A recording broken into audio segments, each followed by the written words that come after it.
audiencia, se abre la sesión.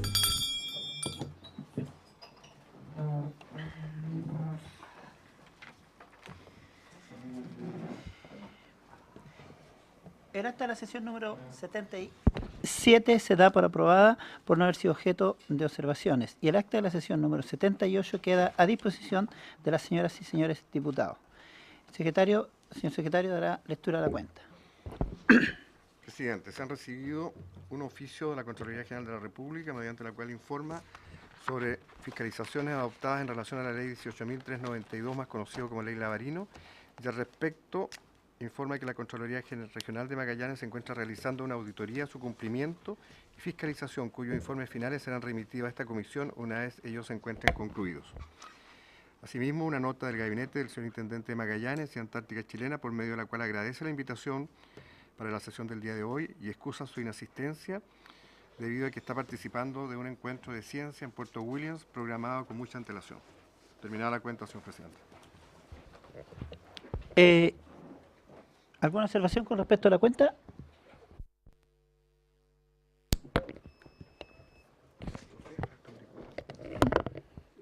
Presidente, Sí. ¿será posible enviarle copia de este oficio a las personas que expusieron la vez pasada en que señalaron que la Contraloría ya se había pronunciado? Por supuesto. Para que haya claridad que aquí señala lo contrario a la Contraloría. ¿Sí? Lo acordamos. Muchas gracias. ¿Sí? Lo acordamos.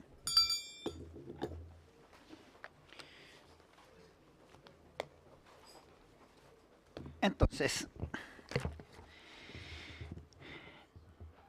la sesión tiene por objeto tratar los siguientes temas en tabla. Recibir en audiencia al señor Cristian García Castillo, secretario general ministerial de Hacienda, y el señor Jorge Frides, intendente de la región de Magallanes y la Antártica Chilena, para que se refieran a los procesos de fiscalización y eventual reformulación de la ley Navarino y otras leyes de excepciones, así como también respecto de las declaraciones de asociaciones de industriales del Porvenir, AG, quienes denuncian una serie de acciones de parte de las autoridades locales de gobierno para desvalorizar el aporte de las leyes de excepciones en zonas extremas y de prestigiar, dice, las empresas que hacen uso de dichas concesiones. Como también tenemos recibir en audiencia al señor Pablo Berasalucis Maturana, subsecretario de Pesca, y al señor José Miguel Burgos González, director nacional del Servicio Nacional de Pesca y Acuicultura, a fin de que se refieran a la situación de más de 200 pescadores artesanales de la región de Magallanes y Antártica Chilena, inscritos en el registro pesquero, a quienes no se les asignó cuota de pesca de merluza austral. Son temas que tocamos la semana pasada en el caso del segundo punto, que lo vamos a tocar como primer punto de la tabla para que hagamos pasar a los invitados.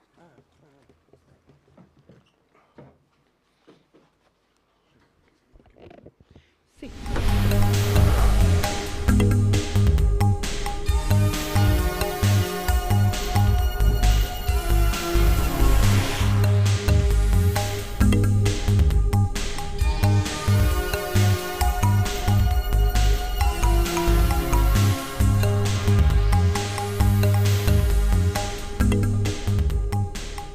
Bueno, primero que nada, un feliz año a los presentes, autoridades, colegas y asesores presentes. Feliz año.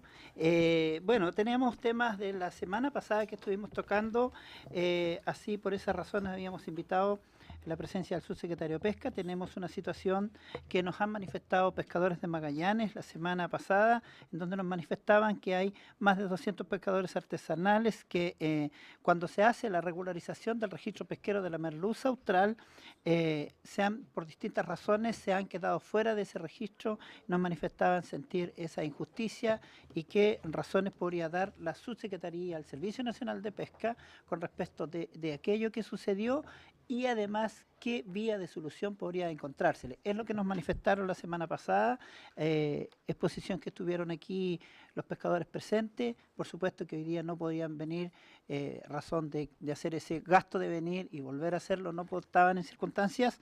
Por esa razón es que habíamos solicitado su presencia, señor subsecretario, y al señor director del Servicio Nacional de Pesca. Le damos la mejor de las bienvenidas para tocar este tema. Subsecretario, tiene la palabra. Gracias, presidente, por su intermedio. También saludar a todos los diputados presentes, desearles también un feliz año. Una vez hecho ya los saludos y estando en conocimiento de lo que han planteado los pescadores de la región de Magallanes, y también habiendo recibido una carta del diputado Boric, me gustaría pedirle, presidente, su venia para que don Javier Rivera, el jefe del Departamento de Pesquería, pudiera contar más o menos la historia del RAE que se gestó en la región de Magallanes. Si lo tiene bien, presidente. Por supuesto. Tapia, sí, no hay problema, para que pueda ahí esbozar desde los primeros pasos hasta lo que estamos hoy. El negro. Ahí sí. Muy buenas tardes. Mi nombre es Javier Rivera, jefe del Departamento de Pesquería de la Subsecretaría de Pesca y Acuicultura. Solamente...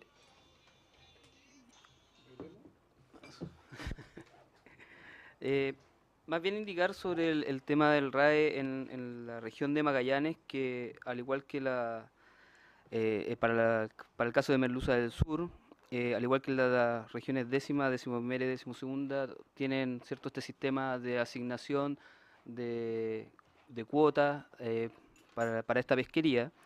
Y en el caso de la región de Magallanes, la opción que se tomó por parte de los involucrados en esta pesquería fue optar por una asignación RAE por área, de la misma manera que lo hizo la décima región. En este caso, el año 2011 se estableció entonces esta resolución RAE para las dos zonas, la zona de Punta Arenas y Puerto Natales, y en definitiva se definió por área. Lo que quiero manifestar es que en febrero del año 2017 se hizo nuevamente la consulta a las organizaciones de pescadores para redefinir este RAE, y el acuerdo que se logró fue mantener esta distribución por áreas de pesca de manera indefinida.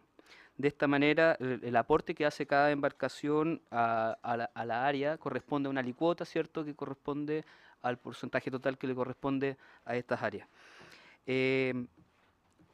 Otra cosa importante de señalar es que estos se basan en acuerdos regionales, por lo tanto, cada uno de los involucrados tiene algo que decir respecto a esta definición, y solamente manifestar que nuevamente en febrero de este año ya se hizo la consulta. Esto se hizo a través de la Dirección Zonal de Pesca de Magallanes, y el acuerdo establecido en ese minuto es mantener este régimen a través de área de pesca. A diferencia de lo que ocurre, por ejemplo, en la región de Aysén, donde hay una asignación individual. Solo eso, señor diputado. Perdón, el año 2017 recién pasado, sí, febrero del 2017. Ya llegué a febrero. Sí, claro. Entonces, subsecretario, sí. Sí, dentro de lo que el diputado Boric nos hizo llegar en una carta que nos envió, nos plantea, yo diría, 3 puntos, que voy a pasar a dar respuesta si lo tiene bien. Primero, nos plantea que a los tripulantes inscritos en Magallanes no se les asignó cuota. Aclarar que en el diseño RAE por área, como bien lo mencionaba Javier, y en este diseño de RAE de régimen artesanal de extracción, tanto en la región de los lagos como en la región de Magallanes, cada embarcación tiene una alicuota que aporta a la cuota del área, que compone la cuota global. No existe una cuota para cada embarcación, dado que la decisión que tomó la región fue hacer un RAE no individual, sino por área. Por lo tanto, en ninguno de los RAE existe consecuentemente una asignación a los tripulantes. En el RAE por organización, como es el caso de la región de Aysén, cada pescador, sin diferenciar categoría, aporta con una alicuota que constituye la cuota de la organización. Por lo tanto, la región de Aysén es la única que incluyó a los tripulantes dentro del RAE que se formó. También es importante señalar que estas diferentes unidades de asignación, tanto por áreas como por organización, responden al sistema de ordenamiento con que ha operado la pesquería previo al establecimiento de este régimen, basado en acuerdos regionales que se generaron con los pescadores al implementar este sistema de asignación de cuota artesanal. Otro de los puntos nos plantea asignar cuota a los tripulantes mediante disminución de la cuota de los armadores y asignar cuota a los tripulantes hasta llegar a una cantidad adecuada y razonable a partir de embarcaciones caducadas. Nosotros, la verdad es que en ese sentido lo que estaríamos haciendo es justamente desconocer una medida de administración vigente como el RAE, y la solución a esto es, para modificar el RAE, para ser muy claro, tienen que estar todos de acuerdo. Porque en el fondo, presidente, si se modifica un RAE sin que estén todos de acuerdo, los que están participando actualmente en el RAE, tú los vas a sacar y los vas a mandar al conocido bolsón. Por lo tanto, tú estarías en la práctica matando una medida de administración pesquera que la autoridad ha implementado. También nos plantea reformular la normativa de manera de no permitir ceder el 100% de la cuota anual. La verdad, presidente, esta pedida a nosotros nos hace mucho sentido, sobre todo que hay varias regiones en las que hay pescadores que no están haciendo el esfuerzo pesquero y viven de la venta de papeles, como se dice, o de cuota. Sin embargo, la ley de pesca, diputados, faculta a los pescadores para ceder hasta el 100% de la cuota en el RAE de la merluza austral. Por lo tanto, nosotros en este tipo de temas, la única solución es mediante modificación legal. Por lo tanto, lo que nosotros podemos hacer es remitir la inquietud al Comité de Manejo de la Merluza Austral, que es la institucionalidad pesquera que tiene como misión asesorar en materias de ordenamiento y manejo de las pesquerías. Eso. Presidenta. Diputado Gabriel Boris, tiene la palabra. Dos cosas. Uno, no me queda claro esto de la cuota por área, porque no es lo que nos dijeron los pescadores. Entonces, me imagino que usted tiene razón en esto. Pero significa que la embarcación, o sea, no hay cuotas por embarcación, sino cuota por área, y por lo tanto cualquier embarcación puede pescar todo lo que sea en esa área. ¿Es como que el que llega primero gana?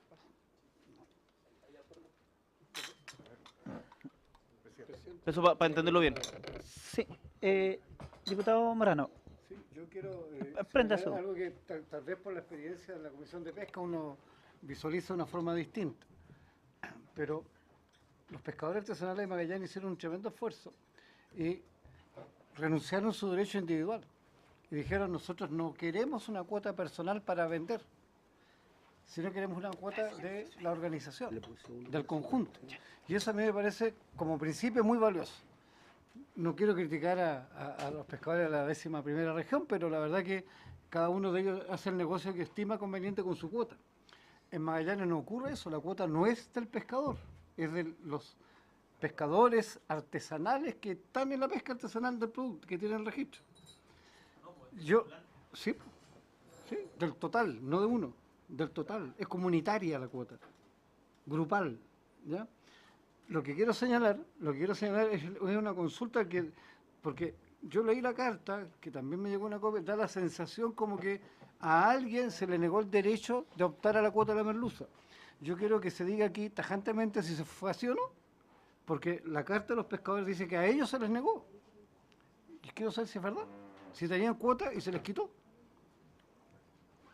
Presidente, para aclarar, Sí, claro. Javier, tiene la palabra. Ahí sí. La cuota, cuando se estableció, ¿cierto? Inicialmente, para cada una de las áreas, viene de la historia, ¿cierto? Que cada uno de los armadores incorpora en cada una de estas áreas. Lo que, se hace distinto en este caso es que el armador, al hacer traspaso de la cuota o hacer una cesión, lo que tiene que incluir es a su última tripulación en el zarpe, de manera de poder incluir a los tripulantes dentro de la repartición de las ganancias, ¿cierto?, de la cesión. A lo mejor ese es lo que al tripulante hace sentido de que puede ser parte de su cuota, pero la verdad es que las cuotas no son de tripulantes, sino que si uno hace la norma general, las cuotas son establecidas por los armadores y la historia que cada uno de los armadores, excepto, claro, porque está en área, pero para contribuir a la cuota de esa área se hizo con la historia que cada uno de los armadores ha contribuido a esa área. Por eso lo que insisto es que probablemente los tripulantes sientan de que parte de su cuota corresponde a lo que cuando se hace la cesión desde los armadores de cada una de las áreas, hacer un traspaso artesanal, ellos entienden de que esa parte de la cuota les corresponde a ellos. Pero es que la cuota no es personal.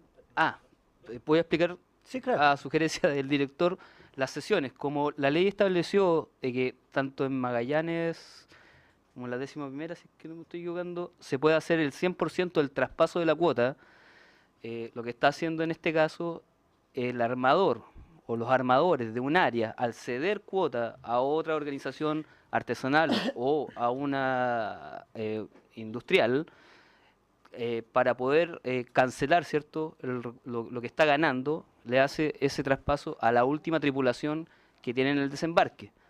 Y es ahí donde efectivamente quedan en desmedro parte del resto de los tripulantes que no son parte de esa tripulación. De esa última tripulación. O sea, solamente acá cada armador con la tripulación que pueda incorporar son los que reciben el beneficio del traspaso de una cuota. Sí, claro. Sí. Ya. Démosle. Hay una cuestión que no entiendo. Si la cuota es por área, pero además la cuota, cuando el armador vende el 100% de su cuota, Gabriel, para entender es bien. que para el acta es importante poder... Sí, claro. Cuando el armador vende el 100% de su cuota, en el fondo no le da la opción al tripulante de disponer de la misma.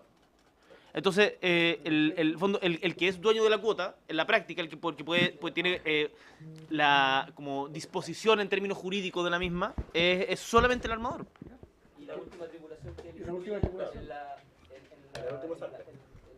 No, pero incluso, pero es que incluso si la cuota se renueva, entonces ya, pero entonces puede no haber zarpado. Pero siempre hay un último esa es la sesión. Por eso, no, Zarpar y vender tu cuota, ¿cierto? claro. Pero siempre hubo una última tripulación que sí zarpó. Y esa tripulación es la que mantiene el derecho en el tiempo. Claro, la última tripulación es la que recibe los beneficios de la venta. Mira, Pero y esa, perdón, y esa, no. Y esa venta, cuando, o sea, si el armador vende siempre el 100% de su cuota, el acuerdo de los porcentajes de la cuota que le corresponde al armador y al tripulante, que en un principio era 66-33, digamos 2/3, 1/3, ¿es a criterio del armador o eso está especificado en la ley? Está en la ley, o sea, siempre le corresponde 1/3 al tripulante. Ya, por eso. O sea, son acuerdos de lo que él quiere. Por lo tanto, el armador tiene total disposición respecto de la cuota.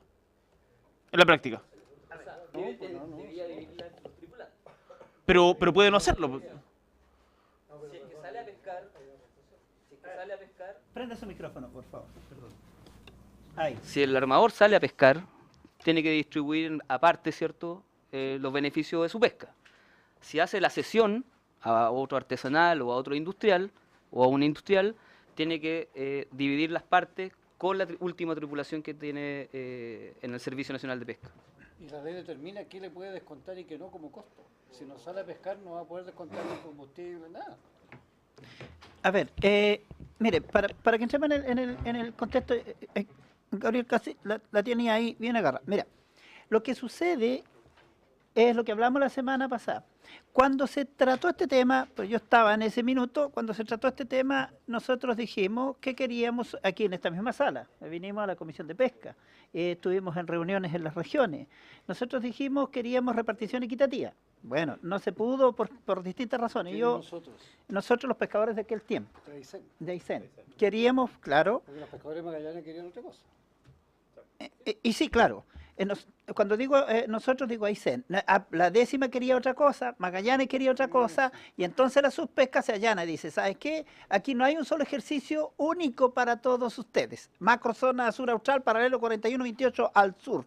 No hay una solución única para ustedes. Entonces, esa solución va a tener que venir de la mano de la que proponga cada una de las regiones. Y nosotros proponíamos repartición equitativa. Entonces decíamos que todos los pescadores tocaran igual y tocábamos más o menos en aquel tiempo 400 kilos por viejo. Los 1.352 de Aysén tocaban más o menos 400 kilos por viejo mensual, que eso nos da una cuota parejita para todos, pero no pudo ser porque se tenía que determinar por el esfuerzo pesquero, así lo decía la norma y la ley. Entonces el esfuerzo pesquero del acuerdo que tomasen. El esfuerzo pesquero de Aysén, a la final, como queríamos aquello que era lo máximo, cuota equitativa, no pudo ser, y entonces se nos reconoce a nosotros la parte, a los acompañantes, en este caso a los chicos que vinieron el otro día, que en este caso ellos eran acompañantes y no dueños de embarcaciones. Y a los acompañantes se les reconoce el 33%. Por eso es que hay una cuota igual en el año 2001, que eran 2.000 kilos para todos estos viejos que eran acompañantes, quedaron igualitos, 2.000 kilos, casi todos iguales. Porque se les reconoce el 33%, porque el primer listado había venido la cuota para los armadores y en el listado que venía al lado, que éramos los acompañantes, aparecíamos todos con un 0. O sea, nosotros estuvimos acompañando, pero no aparecíamos con kilos. Y entonces se nos pararon los pelos y entonces dijimos, y ahí nace esto que dice, ya, Aysén quiere una forma distinta. Déjenos que nos otorguen el 33%. La región décima pide, lo que decía Gabriel, pide por armador. Y entonces la cuota, yo no quería por armador nosotros, Aysén no queríamos por armador porque yo decía, el dueño de la lancha, el dueño de los espineles, es dueño de la cuota y después va a decir, oye, yo te pago 5 lucas por día, si queréis nomás, pues si no busco otro. Entonces no me parecía justo y entonces hicimos la discusión.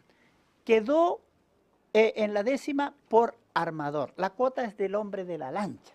Y mientras él vaya a pescar, con el acompañante, ¿cierto? No hay ningún problema. El problema se suscita cuando hay traspaso de cuota porque él no va a pescar, no, lo deja en casa y entonces hace el traspaso de cuota y dice, la cuota es mía, ¿por qué te voy a dar a ti?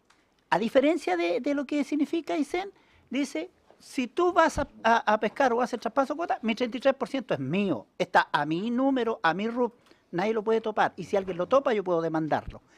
Llegamos a Magallanes, que es lo que estamos tocando. Magallanes hace un acuerdo distinto, como dice el colega Juan Morano, y hace un acuerdo por flota.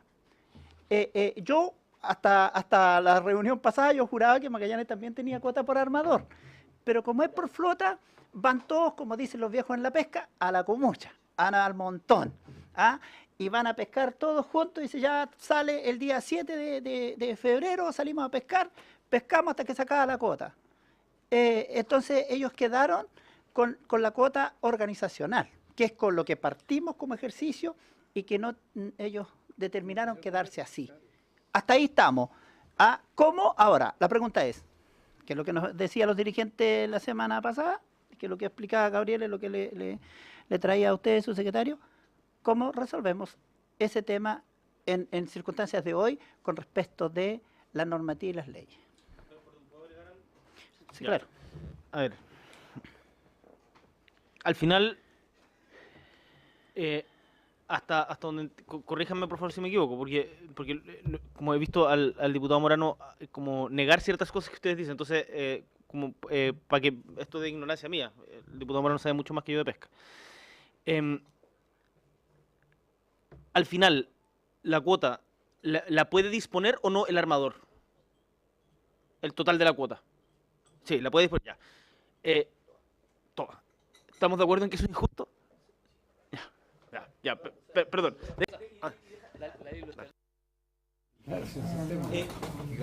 Lo otro problema al que no se refirió, subsecretario, es el problema de las ¿qué es lo que pasa con las matrículas que caducan? Con la cuota otorgada a embarcaciones cuyas matrículas caducan. ¿Podemos reasignar esas cuotas?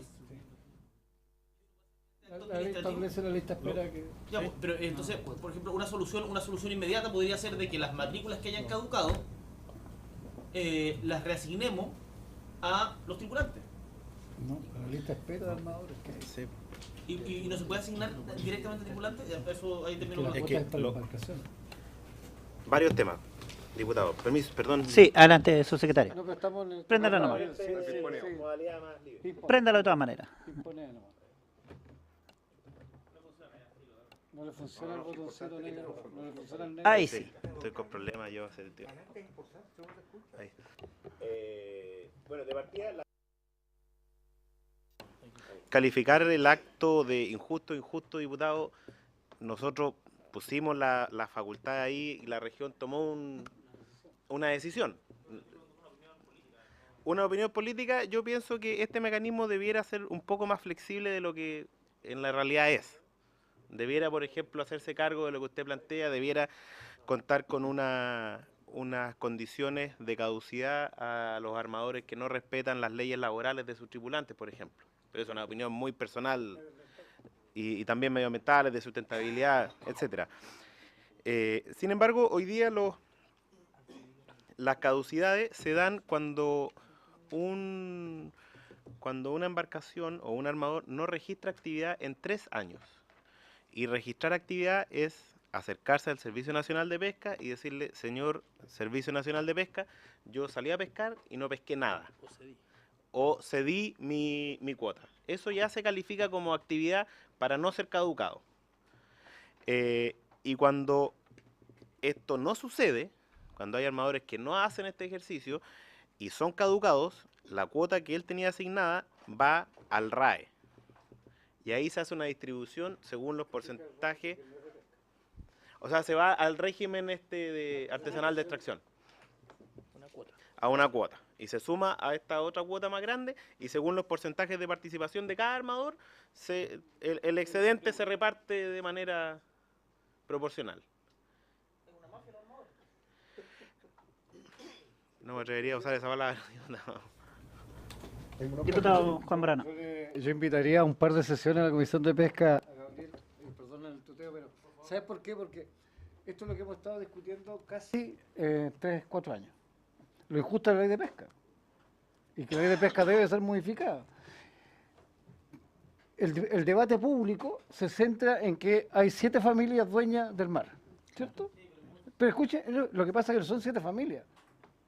Son 7 familias y miles de armadores artesanales. Esa es la verdad. Y que una pesquería como la Jibia se reparte esa cuota 80-20. 80 para la pesca artesanal, 20 para la industria. Entonces, uno trata, como tú lo dijiste, esto es injusto. Claro que es injusto. ¿Cómo lo cambiamos? Bueno, hay que hacer las propuestas de ley y cambiarlas. Nosotros hemos hecho algunos avances absolutamente insuficientes en la Comisión de Pesca, pero se requiere voluntad de algún ejecutivo que patrocine los proyectos y les ponga el jinete. Ahora, para eso no tenemos mayoría. Nosotros lo hemos vivido en la Comisión de Pesca, continuamente, hoy día mismo, recién. Venimos saliendo 2 temas que tienen que ver con esto. Entonces, el tema es injusto, yo comparto el criterio que es injusto, que yo creo que tiene que ser distinto. Yo, en mi, comillas, inocencia, cuando llegué por primera vez a la Comisión de Pesca, yo dije, pero ¿cómo esta gente va a vender y no va a pescar? Son pescadores. Casi me fusilan. Tengo que decirlo con toda franqueza. Porque la práctica habitual de muchos pescadores es vender la cuota. Porque es más fácil vivir en su casa vendiendo la cuota que saliendo a arriesgar la vida al mar. Los pescadores artesanales de Magallanes, que tú y yo conocemos, no tienen nada que ver con los pescadores artesanales, no sé, de Coquimbo, donde sale con un bote a remo a pescar. Nuestros pescadores son capaces de estar 14 días en alta mar pescando. Y son los mismos artesanales. Por eso la FAO dice, ¿sabe qué más, señores? Está mal dividida las categorías de pesca en Chile.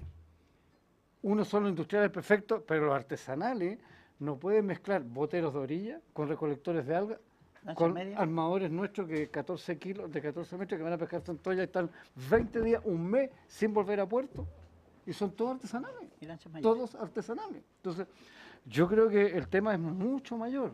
Yo me voy de la Cámara, Iván se va de la Cámara, pero estaría que queda absolutamente pendiente. Absolutamente pendiente.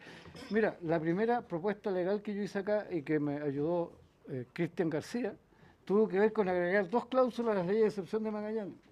La ambiental y la laboral. No existen. Entonces, como decía el subsecretario, mire, ¿cómo no puede caducar un registro pesquero por incumplimiento de las leyes laborales o de las medioambientales? Y no se puede. ¿Qué me dijo mi Hacienda en su momento? El primer ministro dijo, no, usted no tiene facultad legislativa para esto. Y ahí quedó. Entonces, el tema es profundo.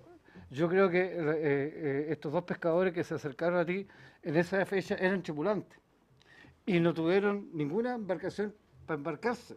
Y por lo tanto no aparecen en ningún tipo de embarque y no cobran nunca. ¿Ya? Y hoy día, capaz que compraron un bote, o con el tiempo han sido capaces de ser armadores. Bueno, Solo para Ese, eso, agregarle, para agregarle más en la pelo, textura, no en el fondo. para agregarle más pelo a la sopa, lo que plantea el diputado Morano, el año 2017 en la región de Magallanes el porcentaje de cesión fue de un 96%. El año 2016 de un 92%, año 2015 94%, año 2014 85%, año 2013 89%, el año 2012 porcentaje bajo de cesión, siendo muy alto. En Magallanes, sí, Merluza Austral. Solo Merluza solo Austral. me lo sé. ¿Y de cuántos 262. pescadores estamos hablando? Armadores. Pescadores inscritos hay 5.270, 839 embarcaciones, de las cuales 126 tienen permiso de merluza. O sea, 126. O sea, 120 vendieron el total de la... O sea, 120 no salieron a pescar. O sea, lo único que están pescando en Magallanes merluza son industriales. Sí. No, es que hay gente que no es industrial y que es artesanal mayor y que compra y vende cosas. El problema, me permite, bueno, el problema es que, ¿qué me dice a mí un pescador artesanal?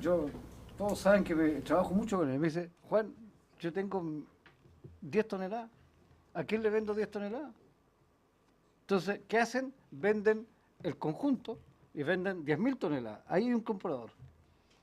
Pero no hay un comprador para comprar 10 toneladas, porque el consumo interno es bajísimo. Y no hay planta procesadora para 10 toneladas. Entonces, ¿qué hacen? Viene un industrial o un artesanal, entre comillas, grande, que los hay, y dice, yo te compro la cuota. No son industriales los que compran las cuotas, ojo. José Miguel, director, tiene la palabra. Muy breve, solo desde el punto de vista de la fiscalización, lo que nosotros imputamos es la llegada del barco. Y por tanto, todo lo que viene después, salvo en Aysén, donde hay un régimen distinto, opera sobre el control de desembarque de la embarcación. Y lo segundo es que, tal como lo ha dicho el subsecretario, aquí hay una realidad que es bien distinta y lo que uno escucha, por ejemplo, en otras regiones como la 10ª, es que ojalá esa cuota remanente que se transfiere en el sector industrial fuera repartida entre pescadores de la 10ª región. Entonces, hay otra mirada que tiene que ver cómo este recurso, que geográficamente se comporta en toda la zona sur austral de Chile, también se distribuye. O sea, no solo la regional. Hay una discusión de carácter macrozonal respecto a cómo se administra esta pesquería. La octava quiere, ojalá, tener acceso a la cuota de excedente de la 10ª, segunda. Claro, los pescados no respetan regiones. ¿No? Perdón, pero si esa es la discusión que tenemos. Pero Sí,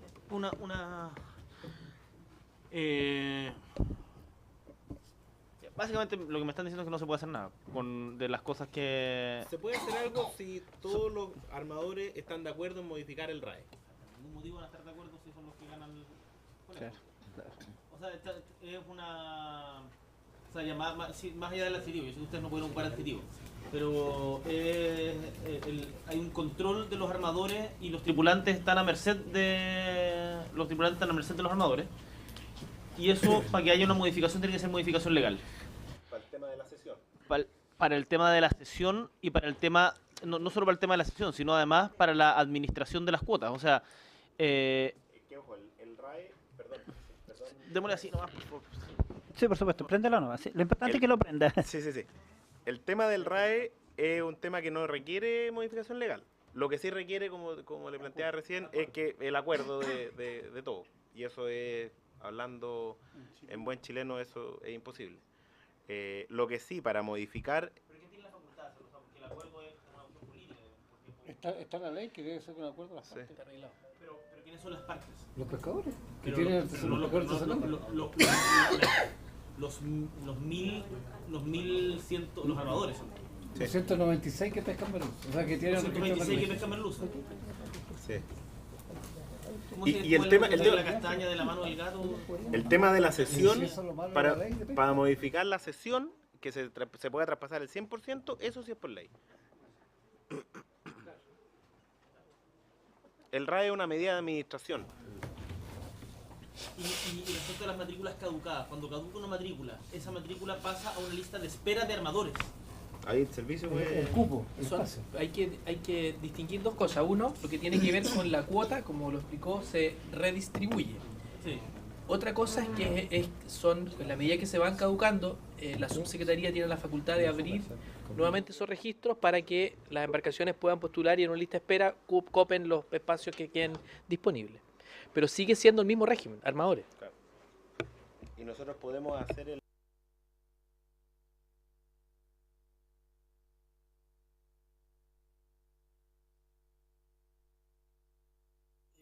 Redistribución de la caducidad. Ah, el RP, sí. Sí, eso es por ley. Me quedó claro. O sea, estamos- Pero mira, hemos visto, o sea, la parte negativa, hay una parte que yo aprendí, sobre todo con Iván en la comisión, que el sistema anterior era peor, porque era lo que ellos llamaban la carrera olímpica. Po. El que tenía el barco más grande y más rápido pescaba y el resto no tenía pesca. El registro por lo menos hace que todos puedan acceder a la pesca. O sea, si la cuota es por sector loco. Sí, pues. O sea, pescas todo lo que alcanza. No, tú tienes tu cuota. No, pero tienes cuota, pues tienes que estar dentro de la cuota. Lo que pasa, diputado, disculpe, lo que pasa es que hoy día las cuotas han bajado. Lo que pasa, nosotros esperamos que la cuota, como sí ha sucedido, se han ido recuperando. Y esperamos que lleguen a un estado de explotación, de plena explotación, en el cual el RAE va a ser mucho más conveniente estar dentro que estar fuera. O sea, va a ser un incentivo para otras regiones y para otras pesquerías que no tienen RAE, justamente armar este RAE. Ahora, ellos verán si es por área o por armador. En el tiempo que sucedió todo esto, empezamos en los años 98 a regularizar, porque hasta del 92 para adelante, vuelvo a decir, habían 280 pescadores con el código 244 y el 288, y el resto, 900 por lo menos en la región de Aysén, éramos pescadores que estábamos en lista de espera. Entonces, y cuando se daba la cuota decía, se abre la pesca, y lo determinaba la subsecretaría, el Servicio Nacional de Pesca aplicaba la norma, se abría, y cuando a veces nosotros íbamos llegando, y desde a medio alguien en una lancha gritaba, se acabó la cuota, y estábamos haciendo el rancho. O sea, en ese tiempo no andábamos en bote, andábamos ranchados, estábamos haciendo el rancho y se acabó la cuota. Y basado en eso, nos quedábamos sin sueldo, porque además de eso teníamos marea roja y llegamos a la casa sin ni uno. Entonces no podíamos trabajar los recursos bentónicos, a eso me refiero. Entonces por esa razón nace este proyecto de regularización del registro pesquero, y entonces sí, cuando nace la cuota, se dio por flota. Flota 1, norte 2, sur 1, sur 2, y entonces después vino... las cuotas, seguía haciéndose trampa entre nosotros mismos, porque la flota ya primero, la flota sur 1 no se podía meter con nosotros, con la sur 2, pero dentro de la misma sur 2 había alguien que se adelantaba y se iba adelante, cargaron una lancha y la cuota se hacía poca, y ahí llegamos a lo que dijo su persona, Javier, a las alicuotas. Y cuando se determina las alicuotas, lo que sucede allí fue un acuerdo, vuelvo otra vez, un acuerdo que cada región determinó hacer. Y entre las alicuotas nosotros exigimos que debería ser por pescador, reconociéndole al armador que tiene que pintar la lancha o el bote, tiene que estoparla, tiene que cambiar la quilla, tiene que arreglar el motor. Entonces se le reconoce un porcentaje mayor. Pero no se puede desconocer a aquel que te acompañó, porque resulta que no echaste los pescados solo al bote, era lo que decíamos. Por tanto, se le reconoce este 33%. Entonces, la carrera olímpica que decía el colega Juan Morano era en que el industrial que tenía barcos más grandes sacaba más pescado y el descarte era una maldad tremenda y era una guerra. El que salía primero llegaba con más peces y hay una planta que se queda sin pescado y la gente queda sin trabajar. Lo mismo para nosotros, alguien se adelantaba y pasaba lo que les acabo de comentar. Cuando eso sucede se ordena un poco. Quedaron algunas injusticias como estas, por supuesto que no son gratas, 200 personas que quedan sin el registro y que solo se pudo ver en la medida que cae el mercado de España y ahí tuvimos que obligatoriamente, porque los pescadores no es que no quieran pescar, aquí hay que hacer otra aclaración, no hay pescadores flojos. Si la pesca mañana costara 1.600, 1.700 pesos, como costó en algún minuto 1.800 y 2 lucas, o sea, un viejo le pone un pedazo de lullino, un parche al bote y se va a pescar.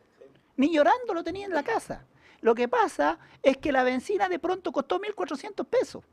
El pescado bajó de pronto a 600 pesos.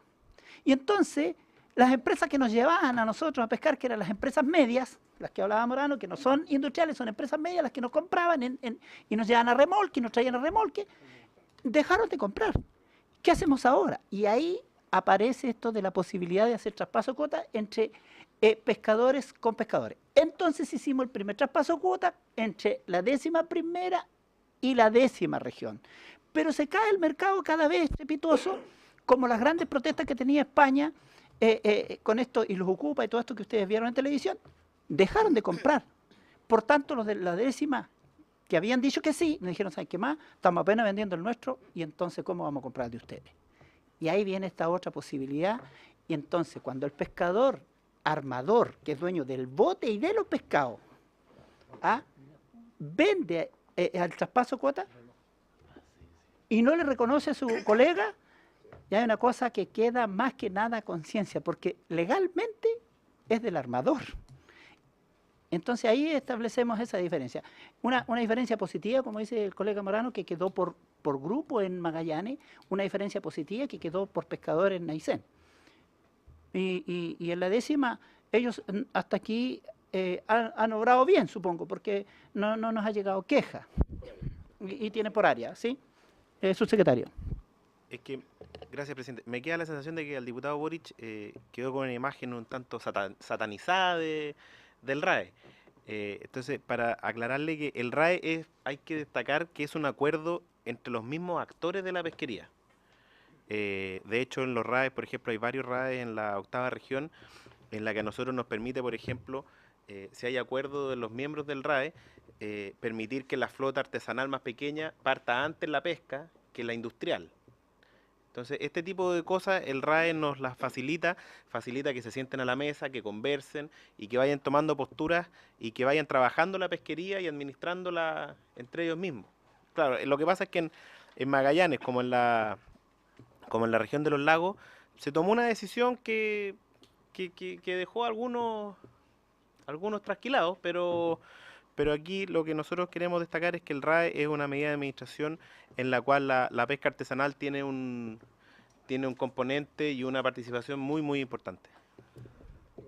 Solo porque no quede la sensación de que se equivocaron en 2 regiones. Cualquier hubiera sido la decisión que hubieran tomado, los que no tenían registro de merluza no iban a tener. O sea, no es el tema ese, el tema del fondo. El tema del fondo es que el sistema de registro es el que está en crisis. Sí, claro. Director. En el ámbito de la mejora también se requiere de dotar de mejores elementos, particularmente de los RAE que son organizacionales o por área, para que la propia organización efectúe el control. Es decir, cuando se redistribuyen las capturas, para que no suceda que hay alguno que se escapa del sistema de la propia organización y que volvemos un poquito a la carrera olímpica y aparece con pesca anterior al resto, con volúmenes que están más allá de que la propia organización ha determinado. Una de las modificaciones importantes que nosotros estamos mirando es que ojalá pudiera haber elementos para que el Cernapesca pudiera actuar frente a una desconformidad respecto a los propios acuerdos de las organizaciones. Esto en salmones se usa que cuando el barrio se acuerda y termina una cosa, bueno, se opera de esta manera. La misma figura debiera operar en los RAE en términos de que el acuerdo de la organización permitiera que el Servicio Nacional de Pesca pudiera fiscalizar sobre esos acuerdos que son en general de carácter beneficioso para todos sus socios. Sí, claro. Perfecto. Sí, claro. suspender un rato porque no tiene sentido que sigamos sin Gabriel, porque él es el que trae el problema. Pero ya terminamos, este punto me quedó claro, o hay más. Sí, no está bien. Sí, Pero yo tengo que ir al baño. sí, estamos claros. No suspendemos, es que conversemos de algo Pero nosotros. que Javier Rivera. va a seguir solo, Tiene- ¿no es cierto? Gracias, diputado. No, yo no solamente también quería reafirmar lo que decía el subsecretario de no satanizar el régimen artesanal de extracción, porque efectivamente tenemos regiones donde las organizaciones y la organización en particular actúa de muy buena manera y el RAE ha permitido ordenar, bajar costos y tener una muy buena distribución de los ingresos al interior de las organizaciones. Entonces, también no quería dejar como que este régimen no ha sido bueno. Yo diría que todo lo contrario, ha permitido que la pesca artesanal se ordene y que permita una buena distribución de los ingresos. Quizás no es el caso de Magallanes, pero en el resto del país, particularmente en la cuarta región, quiero decirlo, funciona muy bien el régimen. Para aprovecharle el espacio de tiempo que tenemos, luego nomás ya entramos en el segundo tema, pero mire, delante tocamos un tema muy importante en la Comisión de Pesca, en la cual mi colega diputado Morano es presidente. En cuanto a la regularización del registro pesquero, el correr las listas pareciera ser una solución, pero el correr las listas decíamos también que si tú corres la lista, tienes un listado que bien puede haber gente que no esté en la caleta o que no esté saliendo. Pero nos explicaba Paolo que eso se regularizó un tanto que los últimos 3 años, ya es un avance. Pero si a eso le sumamos la conversación con la comunidad, los viejos saben quiénes son los que están en la caleta, ¿ah? Y saben quiénes son los que son ajenos al tema, entonces podemos regularizar mejor en esa ¿cómo se llama? Esa sinergia que puede hacer la autoridad pesquera con la comunidad de ribereña. Diputado Morano. Sí, un poco la idea es ya que está el subsecretario que aquí honra esta comisión y no la de pesca, señalar que una buena idea es que se exija la antigüedad, permanencia en la caleta, y no que se abrir el registro, vuelvo a la caleta para llevarme una cuota y para ir a venderlo. O sea, entonces aquí lo ideal es que no se haga correr de lista automática, sino que se haga revisando. Y lo segundo, a lo que conversamos en forma informal, es que no sea solo del recurso en cuestión. O sea, Magallanes quiere jibia, Aysén quiere jibia, y no tenemos registro. Yo le mandé la foto a su celular de 40 barcos chinos en la bahía de Punta Arenas haciendo cambio de tripulaciones, todo. Esa jibia no la van a pescar a 500 millas, no la pescan ahí, ¿ya? O por supuesto en la milla 200,01, y resulta que los pescadores de Magallanes no pueden pescar jibia. Los pescadores de Aysén no pueden pescar jibia. Por lo que nos dijeron en la comisión, tampoco los de Valdivia, los ríos. Porque la pesca histórica fue muy baja y hay 10 pescadores con registro. Entonces, no saca nada. Ustedes se vamos a correr la lista de qué, si no hay. Entonces, lo que nosotros necesitamos es que efectivamente, en el tema de la jibia, ya que lo tocó el colega acá, y aprovecho que está presente, sea una medida de administración distinta que permita ingresar nuevos actores. Sobre todo pensando que el país va a entrar a un régimen, ¿no es cierto?, que los organismos internacionales en que Chile participa van a decir la cuota por país es tanto, y nosotros ni siquiera capturamos la cuota que nos autofijamos. Y la defensa que hicieron los pescadores de la octava región, ¿cómo vamos a pescar la cuota que nos autofijamos si no hay pescadores de jibia? Sí, secretario. Sí, Presidente, la verdad es que en el tema jibia y corrimiento de lista espera, hay dos posibles caminos. Uno, irse por la interpretación lineal de que tú caducas 100 e ingresan los 100 en las mismas condiciones de los que caducaste. O sea, si caducaste 10 en cada región, ingresan esos mismos 10 de cada región. O lo que nosotros hemos estado tratando de hacer junto al servicio, de tratar de hacer un poquito de administración pesquera.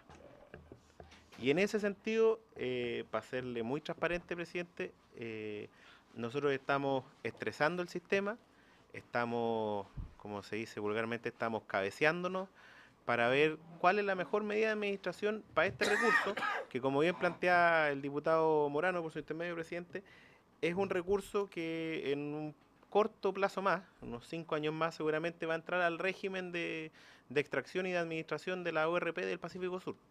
Por lo tanto, nosotros ahí estamos internamente, como Subsecretaría de Pesca, como Servicio Nacional de Pesca, estamos en las reuniones, en el tira y afloja y en el cómo podemos hacer administración de una pesquería que hace 5 años no estaba en Magallanes, No existía nadie. pero estaba en Arica y hoy día no está en Arica, por ejemplo. Claro. Entonces, eso es lo que, en eso estamos, presidente. Muchas gracias. Mire, por último, solo dejar la tentativa que antes la dejamos a Pablo Trejo en la otra comisión, la comisión de pesca. Pero a raíz de que tocamos el tema pesquero en la solicitud del diputado Gabriel Boric, queremos también aprovechar de decirle lo siguiente. En cuanto a la cesión de los derechos, uno puede ceder el derecho a un pariente, a un hijo, a alguien que uno decida, eso ya libre y soberano cada quien de hacerle, ¿no? La ley le otorga esa posibilidad. Pero lo que sucede es que un pescador quiere ceder su derecho de merluza congrio, que es la pesca que se hace más afuera, o reineta o anchoveta, como se haría más acá en el litoral central o norte, quiere ceder un determinado recurso. Para cederlo él tiene que desdecirse el registro completo. Y entonces un pescador de 58 años me decía, yo quiero desdecirme de la merluza y el congrio, pero yo quiero estar en la jaiba y en la centolla. Pero la ley me obliga a que si yo le cedo a mi hijo el congrio y la merluza, me obliga a borrarme entero del registro. Por tanto, yo a la jaiba y a la centolla voy a seguir yendo, pero voy a tener que ir ilegal. Entonces también hay que echarle un vistazo, le dejo la tentativa a ustedes al Servicio Nacional de Pesca, algo conversamos con el director la semana pasada, y entonces decir, ¿sabes qué? Me desdigo de una especie de mi registro, o de las especies de mi registro a las cuales no voy a ir. Y entonces se las paso a un hijo, a un pariente. Y entonces yo voy con lo que me queda de mi registro, voy a otra pega, que no es tan dura como ir a mar abierto, pero que sí puedo estar instalado en la jaiba, la centolla, los crustáceos. Entonces hay una pincelada importante que hacerle a la ley. No estoy diciendo que hay que aumentar el registro, porque ahí ya se le paran los pelos a todo el mundo. No estoy abriendo el registro, estoy diciendo que... Y entonces hay un ejercicio que hacer, creo que es importante. Subsecretario, tiene la Solo palabra. para cerrar el tema, nosotros estamos absolutamente conscientes que tenemos que modernizar y ser capaces de gestionar el registro pesquero artesanal. Hoy día nosotros contamos con muy pocas herramientas para poder justamente dar flexibilidad al registro y poder reaccionar de la mejor manera ante nuevas especies que producto del cambio climático, por ejemplo, se están incorporando en las costas chilenas. Por ejemplo, lo que plantea el diputado Morano, que haya jibia en Magallanes, eso hace 2 años era absolutamente impensado. Sin embargo, hoy día como autoridad, tanto el Servicio Nacional de Pesca como la Subsecretaría, no tenemos las herramientas legales para acudir de manera veloz y pertinente para otorgar eso, y se pierden negocios, se pierden oportunidades, y eso nosotros estamos muy conscientes, presidente, de que eso debiera justamente ir en las modificaciones. ¿Alguna otra acotación? Ya. Subsecretario, un gusto, como siempre. Bueno, haber podido tocar este tema era importante, por eso le hemos hecho la invitación, director.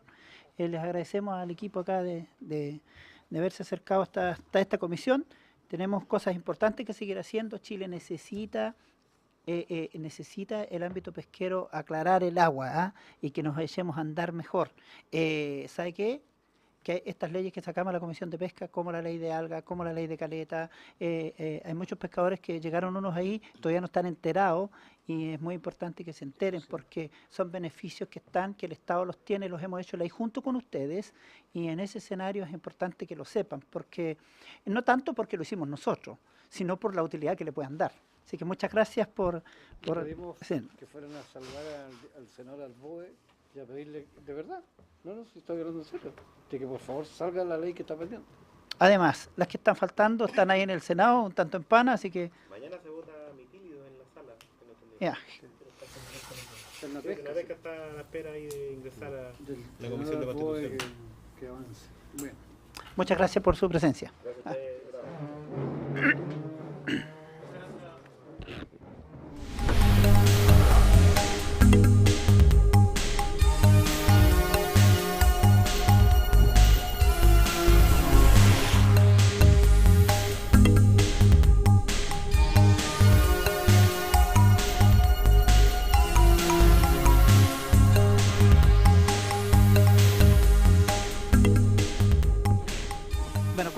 punto tenemos el recibir en audiencia al señor Cristian García Castillo, secretario regional ministerial.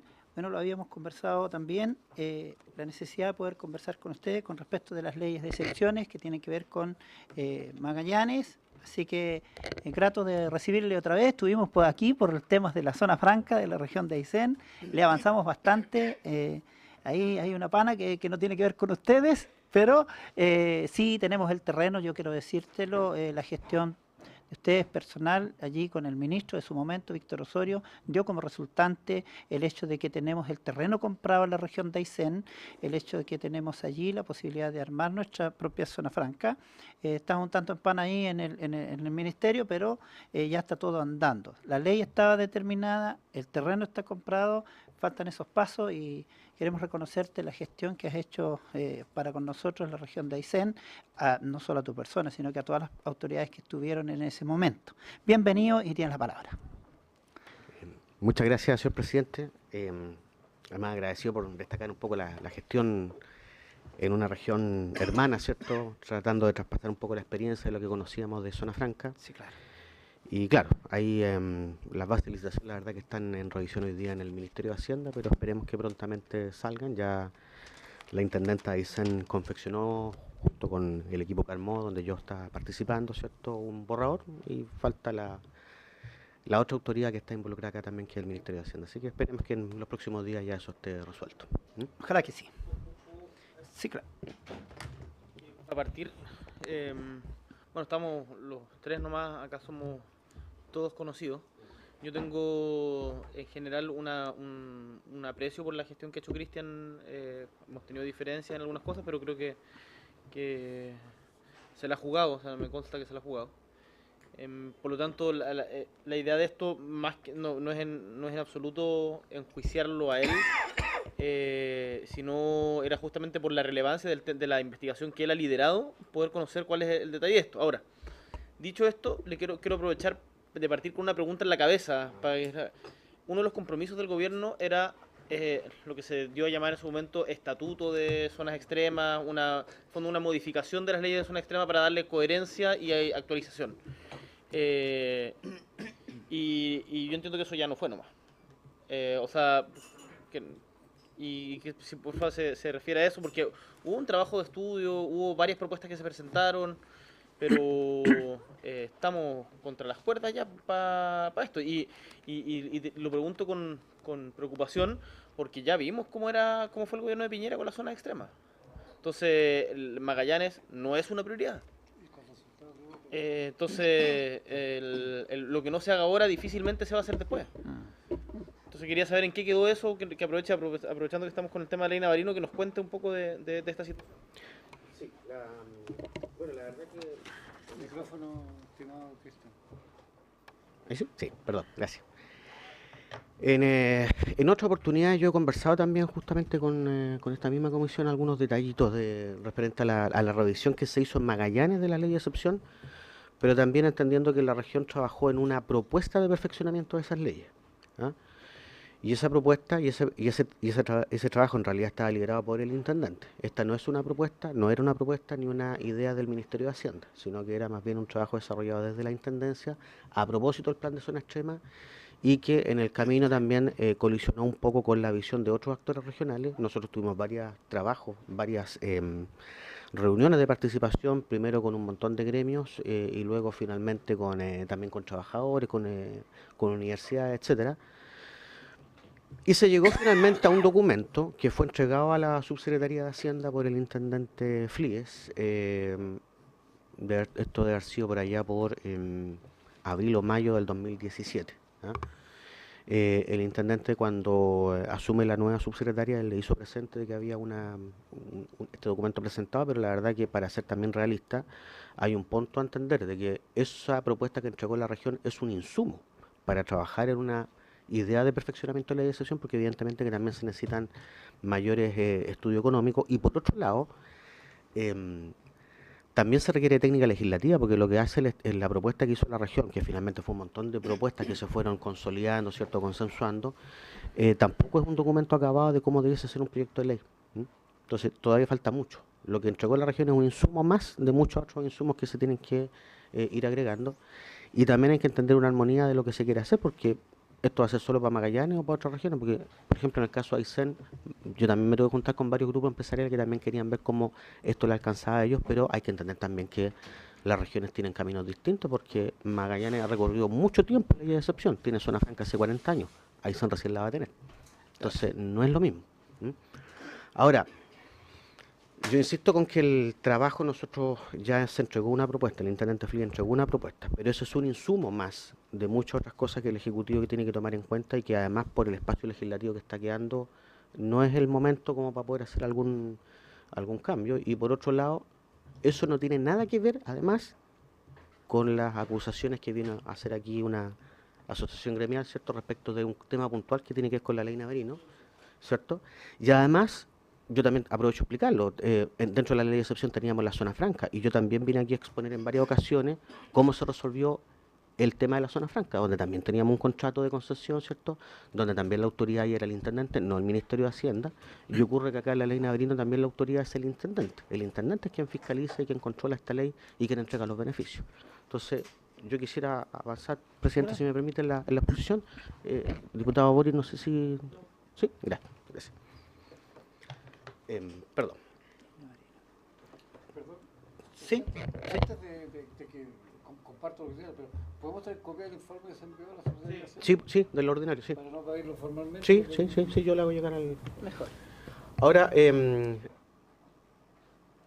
exposición que yo preparé contiene el trabajo de la cartera de Hacienda y la de la Intendencia, ¿ya? Por lo tanto, esta exposición en el fondo soluciona las invitaciones que ustedes han cursado como comisión, ¿cierto?, a ambas partes, ¿ya?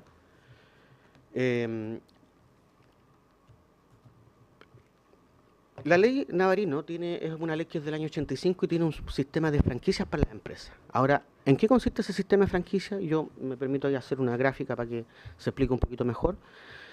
En ese sistema de franquicia contempla un territorio preferente. Ese territorio preferente es todo lo que está al sur del Estrecho de Magallanes y hasta el Polo Sur, ¿ya? Ese territorio preferente convive con la zona de extensión de la zona franca de Punta Arenas y además convive con el régimen general, que es el régimen que aplica para todo Chile. ¿Podemos interrumpir? Sí, por supuesto. A mí, lo que tú señalas que es hasta el Polo Sur, me choca inmediatamente con la presentación que hacen los empresarios que dicen que la actividad de la Antártica no está bonificada. Vía reglamento. Es que no existe reglamento, para nada. No hay un reglamento que regule la ley Navarino. Pero una empresa que opera con el turismo en Antártica, ¿puede cobrar? Podría. ¿Se acredita ¿Ha cobrado alguna? No. No. Hay una que está instalada en Cabo de... o sea, en Navarino propiamente tal, ¿cierto? Un hotel. Y hay varios cruceros que hacen al Cabo de Horno también, que también se han incorporado. Lo que señalan las empresas, que las tuvimos acá, cuando vinieron a exponer, señalan su inquietud, porque hay una interpretación que es la que tú señalas, que dice hasta el Polo Sur, pero que la reglamentación de los servicios habla del territorio nacional. Y como ese territorio no está asignado, mi micrófono, perdón, no está asignado a la soberanía nacional en forma reconocida internacionalmente, no corresponde el pago del beneficio. Entonces, sería bueno, yo ojalá, y comparto plenamente lo que tú señalas en la exposición, Cristian, pero los servicios que en Magallanes dependen del intendente y del gobernador, y en alguna medida del Seremi de Hacienda y Economía, según la dependencia, actúan de una manera distinta.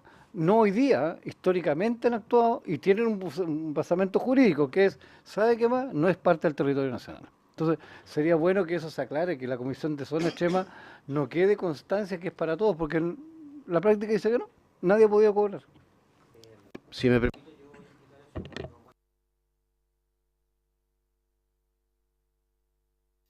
sí, gracias. Bueno, está explicando entonces que tenemos este territorio preferente, tenemos la zona de extensión y tenemos también lo que es el régimen general y por supuesto todo el territorio que está en el extranjero, ¿ya? Ahora, ¿qué ocurre? Que las empresas que van a ser beneficiarias de la franquicia se instalan en este territorio preferente por una autorización que entrega el Estado de Chile, ¿ya? La empresa se puede instalar libremente si quiere, pero para gozar del régimen de franquicia tiene que tener el permiso del Estado de Chile. ¿Quién le entrega ese permiso? El intendente, ¿ya? Y el intendente, lo vamos a explicar también el procedimiento, pero finalmente la empresa goza de los beneficios porque el intendente le dio acceso a ellos. Las empresas no tienen derecho a la ley Navarino, es el intendente que les concede el acceso. ¿Ok? ¿Qué beneficios tienen las empresas? Lo primero, están exentas del impuesto de primera categoría, el impuesto de las empresas, ¿cierto? Por las actividades que realicen dentro de ese territorio especial, pero producto de este permiso que le entregó el intendente. No en cualquier lugar, sino en el lugar que el intendente le autorizó. Y no por cualquier actividad, por la actividad que el intendente le autorizó. Es decir, la empresa no tiene beneficios para todas sus cosas, sino solo para aquellas que el intendente le favoreció. Y esta empresa puede importar desde el extranjero mercancías, comprar en el régimen desde el territorio chileno mercancías nacionales, ¿cierto? Comprar desde la zona franca o desde cualquier parte de la zona de extensión de la zona franca, e inclusive comprar mercancías en el territorio preferente exenta de IVA, de arancel y de impuesto a zona franca. O sea, no paga IVA la empresa que está ahí por las adquisiciones que realice. Y en cuanto a las ventas, cuando hace ventas dentro del territorio especial, están exentas de IVA, pero el resto de las ventas funcionan de manera general, salvo cuando estas empresas venden al resto del territorio nacional que no sea la zona de extensión de la zona franca de Punta Arenas, es decir, cuando vendan de Puerto Montt hacia el norte. Y en ese caso el Estado paga una bonificación equivalente al 20% del valor neto de la venta, que es lo que las empresas han estado reclamando aquí que no se les paga. Sí, señor. Cuando habla del territorio, ¿es del territorio de la región o del territorio comprendido en la ley? ¿Y dónde está señalada esa especificidad? A ver, la bonificación está establecida en el artículo 10 y señala de que lo voy a mencionar al final, porque tengo el texto específico de la bonificación del artículo 10. Pero la bonificación se paga por cuando se realiza una venta por mercancías producidas en este territorio especial, es decir, el que está al sur del Estrecho de Magallanes, o se presten, ¿cierto? Se fabrican productos ahí y esos productos se vendan al resto del territorio nacional, excluida la zona de extensión de la zona franca Punta Arenas. ¿Pero eso lo dice la ley o la interpretación? No, lo dice la ley. Zona franca sí, pero Punta Arenas. No zona de extensión de zona franca, Natales. No, el Punta Arenas y Natales son parte de la zona de extensión de la zona franca de Punta Arenas, por lo tanto, quedan excluidas del pago de bonificación del 20%. No, está en la ley. Está. Luego lo vamos a mencionar, pero está en la ley. Ahora bien, este es el régimen de franquicias para las empresas, ¿ya? Entonces, vuelvo a repetir, quedan exentas de IVA por todas las compras que realicen, en las circunstancias que la ley determina, ¿cierto? Tienen la posibilidad de comprar, de cobrar una bonificación por las ventas que realicen al resto del territorio nacional, que no sea la zona de extensión de la zona franca Punta Arenas, y están exentas del impuesto de primera categoría por las actividades que realizan en el marco de la ley Navarino. Otras actividades no, sino que las que están aprobadas por el intendente y en el establecimiento respectivo, ¿ya? Ahora bien, y aquí están los requisitos. ¿Cuáles son los requisitos para que las empresas gocen de los beneficios? Requisito 1, instalación física, y aquí puede estar la pregunta del diputado Morano, instalación física en terrenos del territorio. Las empresas tienen que estar físicamente en terrenos del territorio, ¿ya?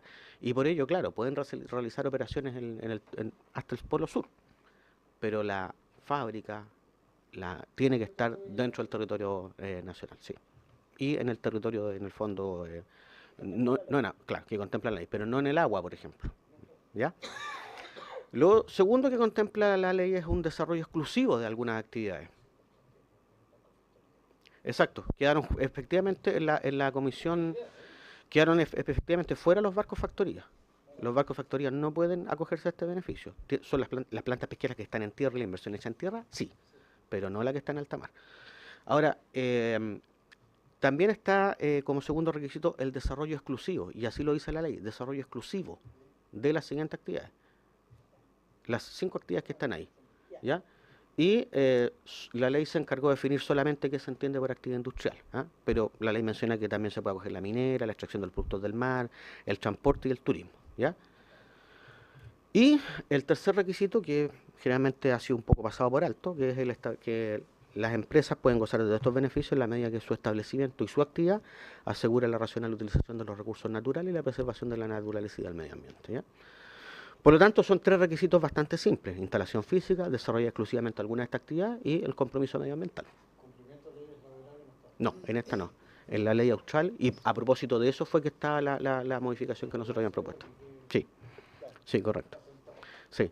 estuvo en la ley austral y después se sacó, y por eso nosotros habíamos dicho que se pudiese volver a incorporar.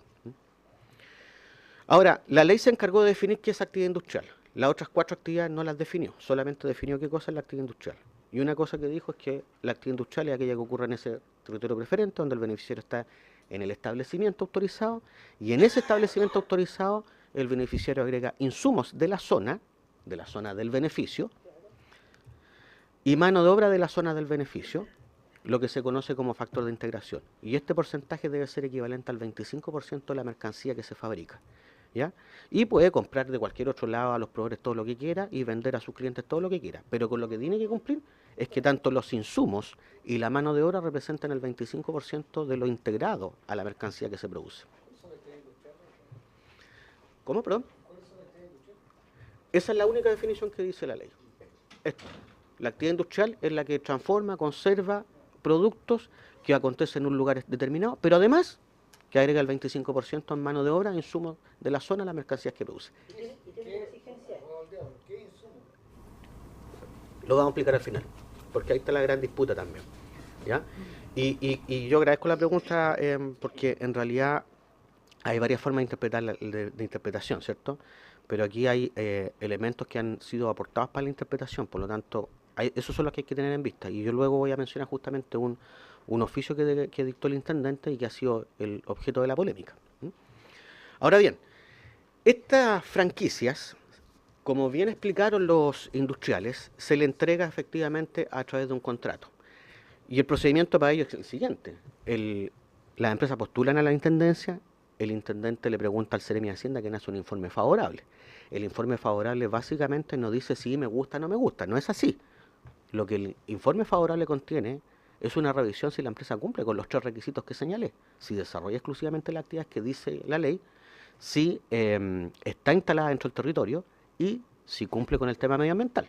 Esos 3 requisitos, cumplidos esos 3 requisitos, el Seremi de Hacienda pudiese tener dudas respecto al factor de integración de este 25%, y en ese caso le pregunta al Seremi de Desarrollo Social. Y resuelto eso, hay que pedir la autorización a la DIFROR, porque estas 2 provincias, Tierra del Fuego y...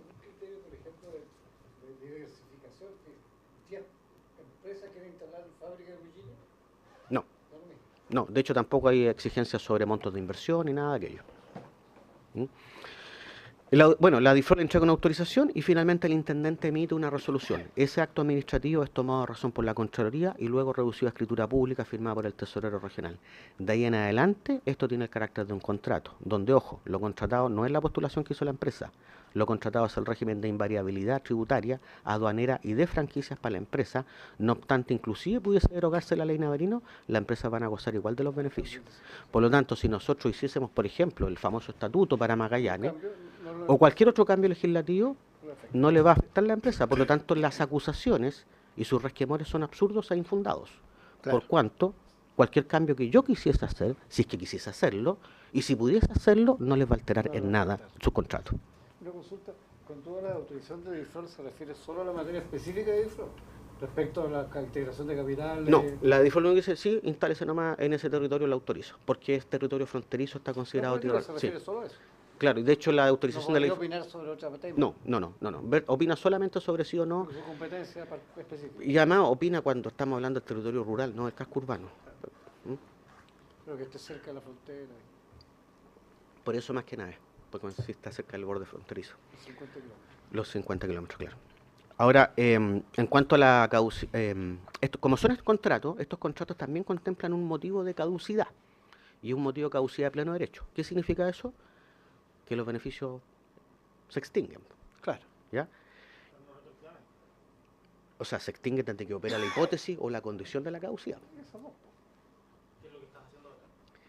Por eso, hay dos circunstancias para que opere la caducidad. Antes, porque ahora, ¿no te molesta que...? Interrumpan. Porque uno dice... yo me di un informe hace mucho tiempo, a usted fue, pues, y que me dice, habían 5.000 empresas, y yo dije, ¿dónde están? ¿Dónde funcionan?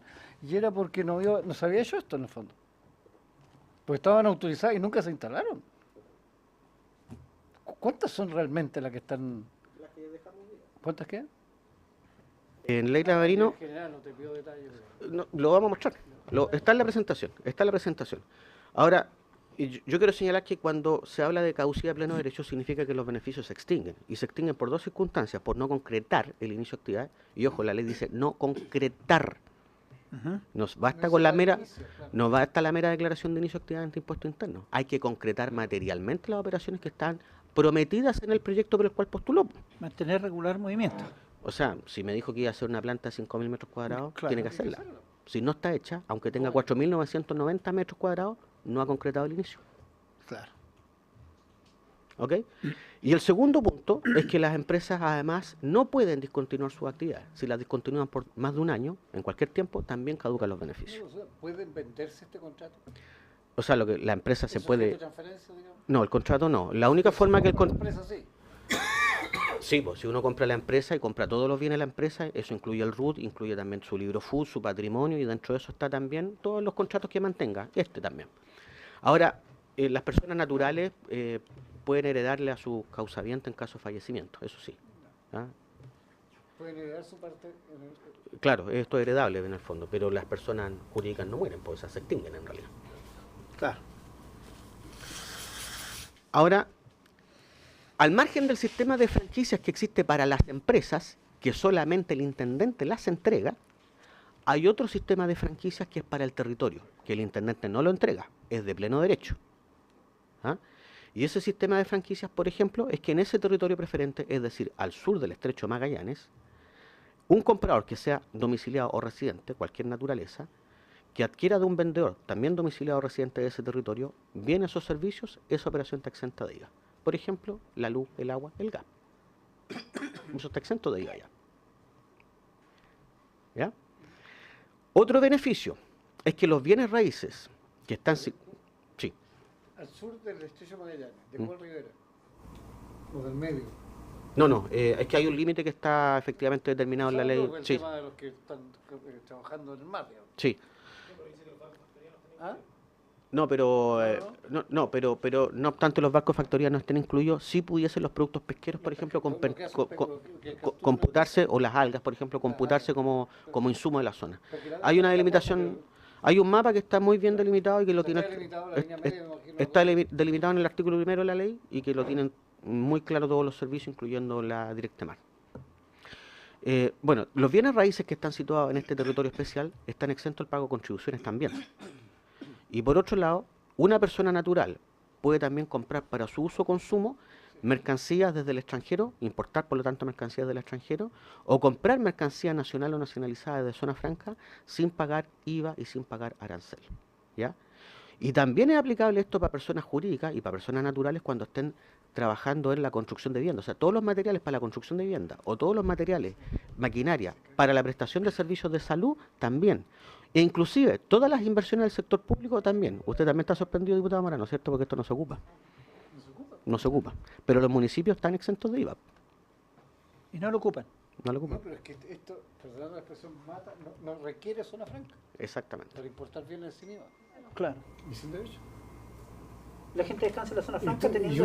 uno, viviendo ya, se hace usuario de zona franca, y no es necesario. En Es este más caso- barato instalar por venir que claro. pagarle a una concesionaria en zona franca. También hay una cosa. También puede comprar productos nacionales. Pero tienen que pasar primero por la zona franca. Eso sí. Y ahí sí que va a requerir... Ser usuario. Exactamente. ¿Ah? Ahora bien, entonces también hay que contemplar de que hay beneficios para el territorio, que estos no los entrega el intendente, están entregados en la ley. ¿Ya? Por lo tanto, los habitantes de Porvenir, o de Primavera, o de Timauquel, o de Cabo de Hornos, tienen estos beneficios. ¿Y con el 25% de integración de mano de obra, venderlo con la franquicia al resto del territorio? Si lo catalogamos como actividad industrial, claro que sí. La armaduría podría ser... El mero ensamblaje no. El mero ensamblaje no, porque ahí tenemos pronunciamiento de Contraloría en ese sentido. El mero ensamblaje no. Tiene que haber transformación. Pero una armaduría de vehículos donde uno lleva el motor y otras cosas, claro, habría que revisarlo. ¿Mm? Podría ser. Estoy pensando en mi futuro. Ahora, Aquí vamos, sí, a la fiscalización que se ha hecho. Y aquí voy a la pregunta. Sí.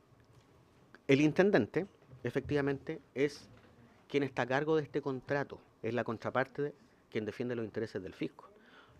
Esto no es como la zona franca, donde en la zona franca yo tenía el intendente representando al fisco con una concesionaria.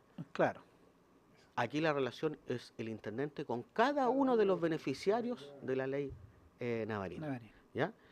Y otra cosa es que en zona franca yo tenía un contrato, ¿cierto? Pero un contrato que además tenía algunas cláusulas. Por ejemplo, tenía unas cláusulas de donde yo podía hacer negociación directa con mi contraparte en el caso que tuviese diferencias de interpretación del contrato. En la ley Navarino no tengo la potestad de hacer negociación directa. La interpretación, por lo tanto, es la interpretación que da la Contraloría a los distintos planteamientos de la ley. Y otra cosa es que en zona franca yo tenía un montón de sanciones que estaban en el contrato y que había gradualidad respecto de los casos más graves y los menos graves. Aquí en realidad la sanción que la ley contempla es la sanción de caducidad. O sea, o vive o muere, no tiene término medio. No hay término medio. No hay multa, no hay nada. ¿Ya? Ahora bien, dicho eso, de estas 202 empresas, donde desde el año 1985, que esta ley está, hasta el año 2017, un total de 202 empresas han solicitado estos beneficios. Y eso, en realidad, hay más empresas que lo han solicitado, pero a 202 empresas se le ha entregado. ¿Ya? En una o varias resoluciones, porque algunas han agregado establecimientos, han agregado más actividad o han modificado ciertas cosas. Por lo tanto, hay 202 empresas que nos encontramos que eran beneficiarias de esta ley cuando empezamos a hacer la fiscalización. ¿Ya? Y el intendente, cuando se pone a fiscalizar el contrato, ¿qué es lo que hace? Bueno, aquí hay, si dijimos que son 3 elementos los fundamentales: el establecimiento, la actividad y el tema medioambiental. Bueno, revisemos entonces establecimiento y actividad. Y lo que hicimos fue coordinarnos con varios servicios públicos, y aquí Impuesto Interno nos aportó su matriz tributaria, ¿cierto?, para revisar antecedentes de las empresas, y pudimos determinar qué empresas están realmente en los domicilios que declararon y son los cuales se entregó el permiso. Claro. O por otro lado también, si las empresas están haciendo las actividades que dicen sus respectivos contratos de ley Navarino en comparación con lo que tiene registrado Impuesto Interno. Y esa es la tabla que aparece ahí. Y lo separamos en empresas que cobran bonificación y las que no cobran. Porque no todas las empresas hacen uso de la bonificación del 20%. Hay empresas como, por ejemplo, las de turismo que nunca cobran bonificación, o las de transporte, pero que siguen usando la exención de impuesto a la renta, por ejemplo, o la exención de IVA. ¿Ah? Entonces, la bonificación no es el único beneficio. Permite el uso parcial de los beneficios. Justamente, la bonificación no es el único beneficio. Hay otros más también. ¿Puede explicar las actividades registradas son las aprobadas? Esos son los únicos en regla. Hasta por ahí nomás, porque en realidad, si uno se fija ahí, claro, hay 67 empresas que tienen las actividades aprobadas, coinciden las que le aprobó el intendente con las que tienen registrado en Impuesto Interno. Después, 86 empresas tienen actividades adicionales. Las que declararon más otras. Claro, y resulta que la ley dice el desarrollo exclusivo de las siguientes actividades. ¿Ya? Y también tenemos 29 empresas que tienen actividades distintas a las que el intendente la aprobó. Y tenemos 3 empresas sin inicio de actividades y 17 empresas que terminaron el giro. ¿Quién lo terminaron ustedes? No, ella. O, pueden haber sido ella, o muchas. A veces la empresa declara término de giro y otras veces Impuesto Interno se lo aplica cuando han habido términos de giro masivos por registrar sin movimiento varios meses. Perdón, a ver si entendí. Solo 8 empresas están haciendo uso correcto de la ley. Uno pudiese decir 8 más 32, el grupo de las que no cobra con las que cobra, 8 y 32. Ah, de las que cobran y no cobran. 40. Uno pudiese haber dicho 40 empresas han ocupado. Ahora, esto es en el papel, insisto, porque ahora hay que revisar en el terreno estos antecedentes. El tema de la ubicación física. Sí. Lo digo porque aquí es un tema que trasciende la voluntad de muchas veces las personas, porque los sistemas de posicionamiento han cambiado. Y nosotros lo acabamos de ver en las concesiones acuícolas, que le decían a alguien, mire, su concesión es tal punto. El caballero se instaló de buena fe. A partir del 8 vino y dijo, yo estoy al lado de García, Morano, Carlos García, y después vino Fuente y le dijeron al lado de García. Y resulta que Morano está mal. Ah, claro, está corrido. Y cambió toda la Y referencia. todo esto está corrido. Claro. Entonces, aquí podría ser lo mismo, que Enrique Beckman 104 en la dirección. Y la verdad que está mal el número, era 102. De hecho, nos ocurrió. Ocurrió, por ejemplo, que... No, si hay criterio. Ocurrió, por ejemplo, en Williams. De que hay cambió la numeración de la numeración y la denominación de las calles. Pero efectivamente había que entender, en un primer reporte, claro, estaban mal las empresas, pero después cuando revisamos más antecedentes, hay cosas que nos hacen ver de que no. En realidad hay otras razones, justamente. Ya, pero lo que solamente quiero señalar es que a raíz de estos antecedentes, bueno, sí, también, también. Y eso es otra cosa que llama la atención, porque encontramos 49 empresas que declararon como establecimientos 17 locaciones. Si son empresas industriales, dicen hay 49 empresas, más de una vez justamente. Bueno, este es el trabajo de revisión, y el intendente lo que hizo entonces fue tramitar una serie de procedimientos administrativos a las 202 empresas. Revisamos 170 contratos, los que tenían discrepancia, no todas, el 84% de las empresas. De los 170 contratos fiscalizados hemos afinado 127 procedimientos y todavía quedan por resolver otros 4. Terminados. Ya llegamos a una conclusión. Y nos quedan por resolver todavía 43. ¿Tomaron la decisión también? Sí, Formalizada. justamente, está formalizado el acto. No necesariamente, más abajo lo vamos a ver. En la lámina siguiente lo explico.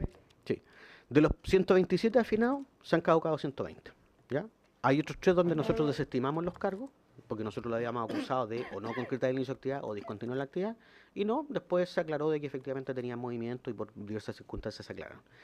Y también encontramos algunas situaciones como que hay empresas que no tienen los trabajadores contratados directamente, sino que ocupan a terceros. Y eso no estaba contemplado en su proyecto de inversión, por lo tanto lo que hicimos fue amonestarlo. No, pero le hacemos advertencia que ese no es el tenor literal del proyecto que ellos presentaron. Que no lo tienen, no caduca, no mantienen. Por eso es una amonestación, pero claro, en realidad no tiene mayor no tiene mayor sanción que una mera un mero téngase presente. Pero si no cumplen con todo, deberían caducar y no amonestarlo. No, es que No tienen certeza que no cumplen. no, es que la caducidad opera solo en 2 causales y ellos no tienen esas 2 causales, ¿ya? Yo no puedo caducarlo porque no. Claro, otra cosa distinta, hay algo extraño y lo que queremos es que vuelva a la regla nomás. Y de los 43 procedimientos por resolver, bueno, hay algunos, 3 empresas particularmente que nosotros le habíamos declarado la caducidad y ellos repusieron. Esto es procedimiento administrativo, por lo tanto, si yo le hago un acto administrativo, la empresa puede reponer. ¿Ya? Y 39 empresas se le encargaron peritaje de impuesto interno y a la Dirección del Trabajo. ¿Por qué a la Dirección del Trabajo? Porque son empresas, pues las empresas tienen que tener trabajadores para ser empresas, capital y trabajo. Si no tienen trabajadores, no son empresas. Y suspendimos un procedimiento porque ese procedimiento está en la Corte Suprema. No podemos nosotros entonces conocer asuntos porque está resolviendo los tribunales. Hemos encontrado empresas sin trabajadores. O sea, no son empresas. Bueno, hemos encontrado justamente empresas sin local, sin inversión, sin trabajadores. Y cobrando bonificación. Yo tengo una duda respecto al criterio de algunas de las sanciones, en particular de una, no me acuerdo ni el nombre, la verdad, de una de algas, que... Maringel. No, pero ellos no están acá, pues, o sea, sí, no están El suspendido. fueron suspendidos. No, Porque nosotros suspendimos el procedimiento. ¿Qué significa eso? Que el intendente no siguió llevando a cabo el procedimiento mientras los tribunales no resuelven. Porque está judicializado. Porque está judicializado. pero independiente de lo de los tribunales, el criterio de ustedes era que el porcentaje de materia prima no era el... La integración del 25%. No era la integración del 25%. O sea, lo que nosotros establecimos no fuimos nosotros. No fuimos nosotros. Eso lo establecieron los servicios involucrados en el pago de la bonificación. Es que esta empresa no agrega el 25%. Es decir, no incorpora el factor de integración de agregar o incorporar las mercancías que produce un 25% en mano de obra e insumos de la zona. Sí. Sí, está más adelante. Ya, perdón. Y para terminar esta partecita, aquí hay un resumen igual de las tramitaciones. Yo les mencioné que habían empresas caducadas, ¿cierto? 80. Es que esas 88 en realidad ya ni existen, o sea, de hecho no tenían ni siquiera, tienen actividad en impuesto interno, pero no tienen, han declarado IVA sin movimiento durante varios años.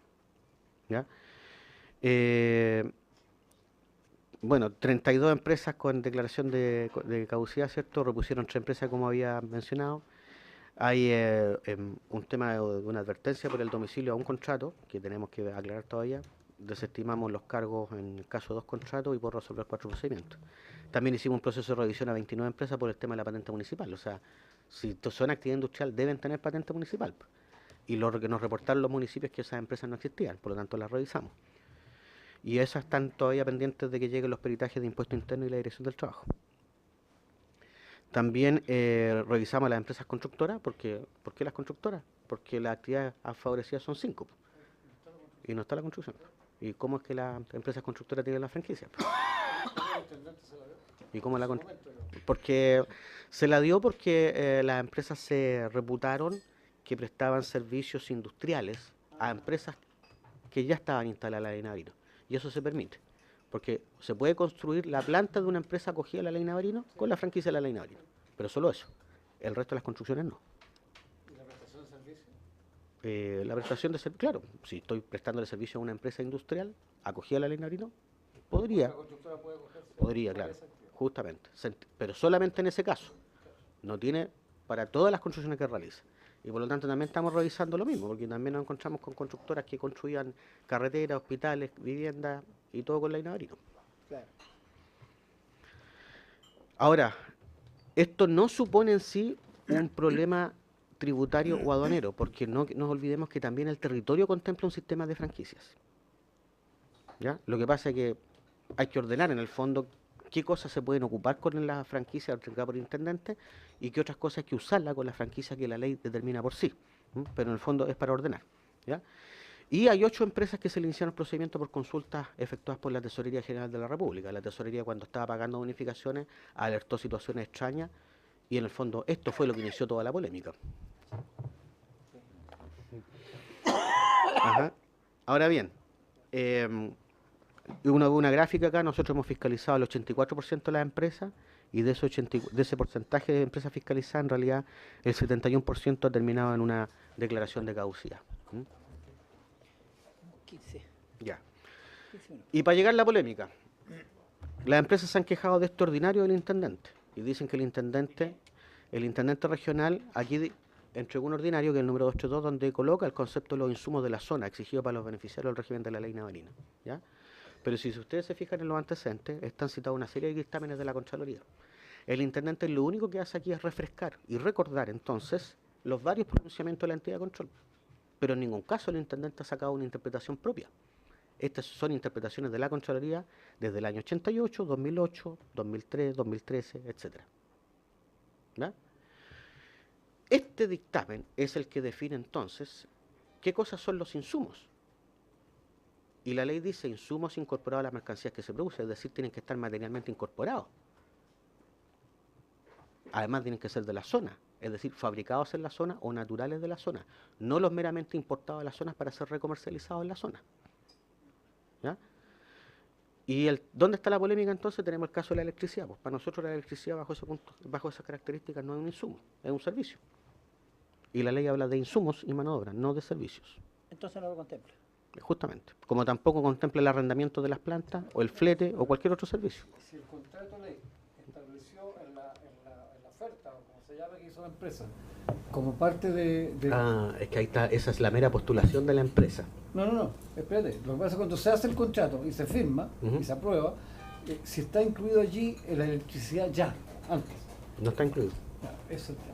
O sea, que La- no hay un derecho adquirido que se está eliminando. No, ahora. porque es que las empresas, si leyeran su resolución y su reducción de escritura pública, ¿qué es lo que dice? Dice solamente que deben incorporar un 25% de valor. No dice cómo. No dice que usted lo va a incorporar con la electricidad, no lo dice. ¿Ya? Y de hecho, nosotros hemos ganado varias causas en la Corte de Apelaciones, recursos que han presentado, contra la Tesorería, contra el Desarrollo Social, contra el Intendente muchas veces, y en todas nos ha ido bien. Hemos llegado inclusive a la Corte, hay algunas por resolverse en la Corte Suprema, particularmente esta de Maringel. Tenemos también una acusación de inconstitucionalidad de otra empresa que dice que el Intendente no le puede caducar los contratos, pero si la ley lo señala. Entonces, ¿qué es lo que ha dicho? Ha ido al Tribunal Constitucional para declarar inconstitucional ese artículo. Claro. Bueno, pero prácticamente aquí está la polémica. Ahora, las empresas dicen que no le estamos pagando la bonificación. ¿Cómo, perdón? No hay un ejemplo de resolución, pero le podemos hacer llegar algunos ejemplos de cómo está. Ahora, ahí hay una gráfica que representa los montos de bonificación pagados en miles de millones de pesos desde el año 1999 hasta el año 2017. El año 1999 se pagaban 1.500 millones de pesos, el año 2017 se pagaron 31.000 millones de pesos. Si se fijan, casi 32.000. ¿Y el anterior? El 2016, 18.000.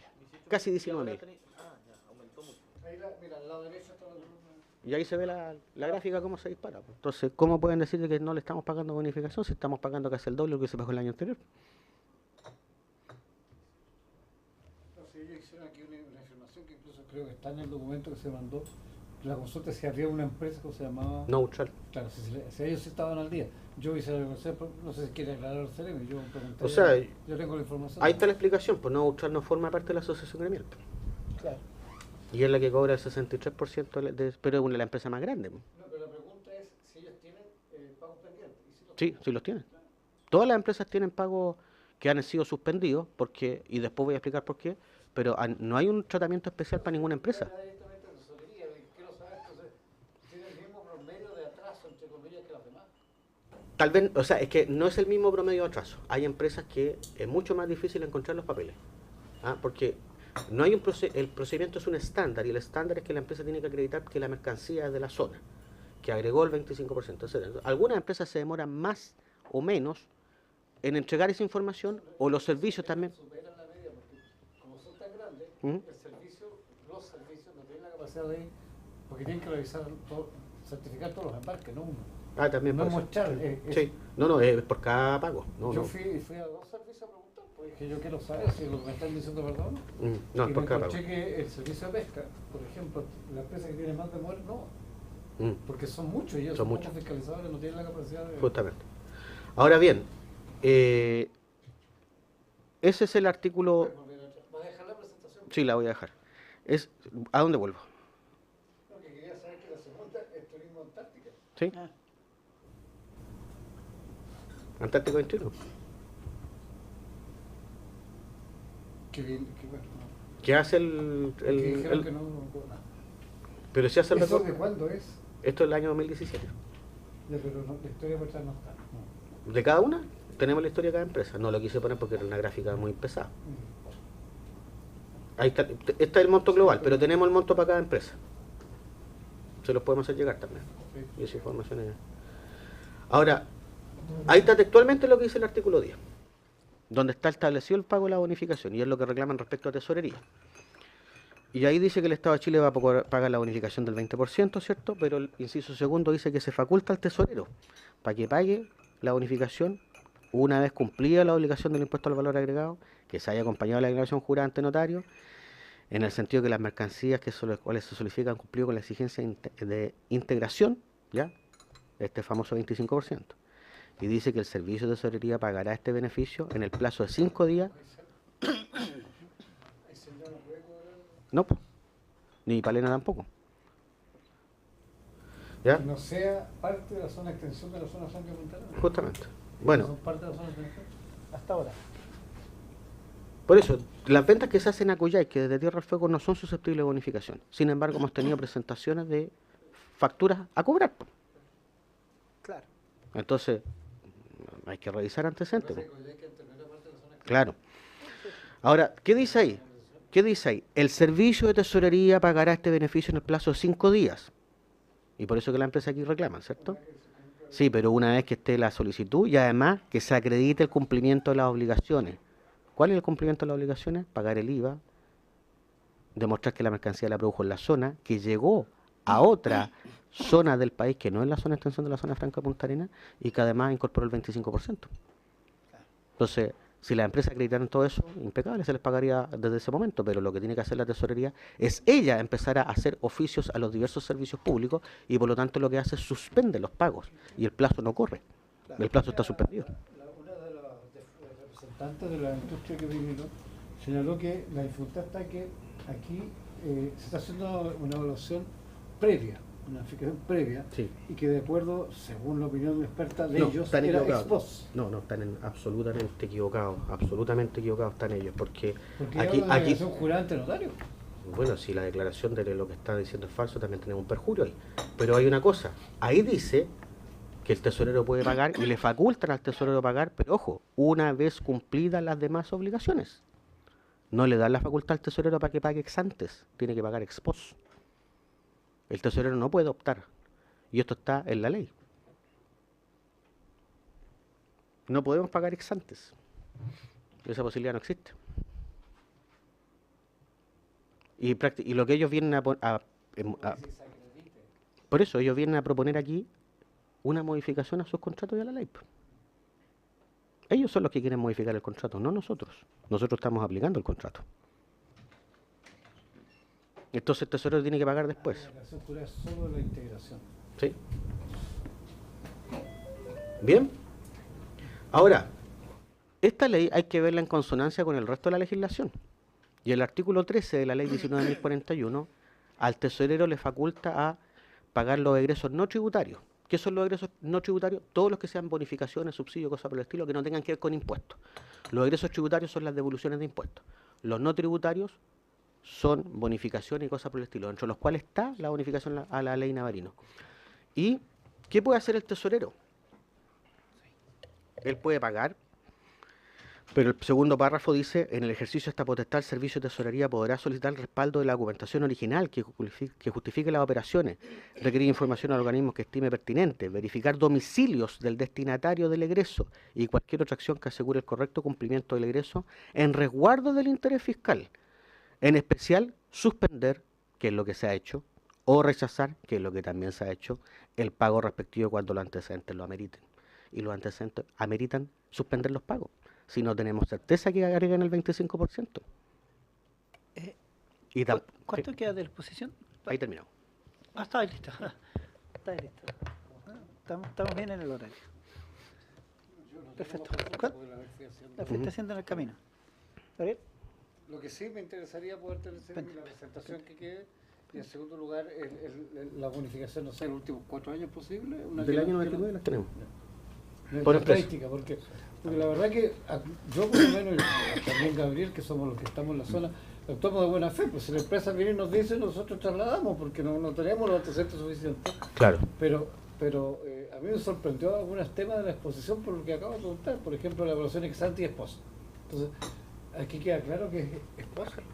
O sea, yo tengo que primero, ex ante en realidad, tengo que revisar y después pagar. Claro. Tengo que revisar y después pagar. No puedo hacer lo que ellos quieren. No, ellos están proponiendo una modificación a la ley, al contrario. Va a tener una responsabilidad legal el tesorero por pagar.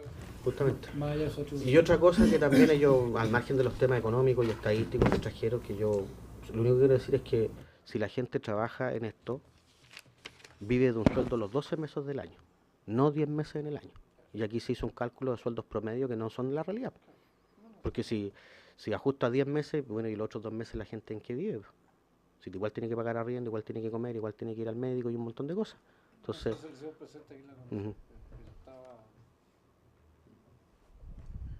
bien, yo no sé si...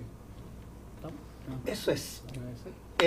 Por supuesto que agradecer a Cristian García Castillo la exposición aclaratoria por sobre todas las cosas para la gente de Magallanes.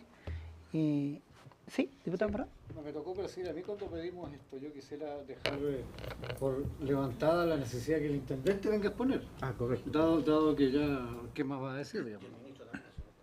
¿Les parece? Sí, claro. Así que, por supuesto que basado en la exposición, era el tema que debíamos de tocar con el intendente, con el ministro. Bueno, lo has tocado tu persona, ha sido muy aclaratorio, así que nos damos por satisfechos. ¿Ah? Así que, habiéndose cumplido, se levanta la sesión.